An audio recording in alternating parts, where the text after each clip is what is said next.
இந்த பஃப் பார்த்தீங்கன்னா, பாவாடை சட்டைக்கு மட்டும் இல்ல, ப்ளவுஸுக்கும் வைக்கலாம். அதுலயும் பார்த்தீங்கன்னா, அத லைட்டா கேட்கறவங்களுக்கு லைட்டா வைக்கலாம். இல்ல வந்து பஃப் அதிகமா வேணுங்கிறவங்களுக்கு அதுவும் வைக்கலாம்.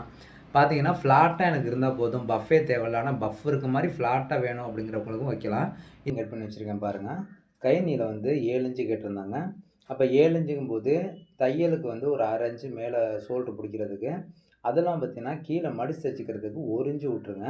1/4 இன்ச் வைக்கிறோம் பார்த்தீங்களா? எக்ஸ்ட்ரா அது எதுக்கு அப்டின்னா, இப்ப பாருங்க 3 1/2 பிளஸ் 3/4 இன்ச் சேர்த்து வச்சிருக்கோம். அது இந்த பக்கமும், இந்த பக்கமும் பார்த்தீங்கன்னா, மடிச்சு தைக்கிறதுக்கு நமக்கு அது தேவைப்படும். 1 1/4 இன்ச் அப்படி புடிச்சு, அந்த கோட்டு மேல அப்படி தூக்கி வைங்க ஃபில்ட்டு. அயர்ன் பண்ணுங்க. இந்த இத அயர்ன் பண்ணீங்கன்னா, உங்களுக்கு வந்து அந்த ஃபில்ட் நல்லா உட்காந்துரும். ரொம்ப அழகாவே இருக்கும். ஃபில்ட்ட வச்சு ரெடி பண்ணியாச்சு. இப்ப வந்து பார்த்தீங்கன்னா, அந்த பார்டர் பீஸ் இருக்கு பார்த்தீங்களா? அத வந்து ரெடி பண்ணி இதோட ஜாயின் பண்ணோம்னா, கை முடிஞ்சுங்க அவ்வளோதாங்க. அழகா வந்து உட்காந்துருக்கும். இந்த அயர்ன் பண்ணது அது ஒரு தனி ஸ்டைல்ல தாங்க இருக்கும். ஒரு அழகா தான் இருக்கும்.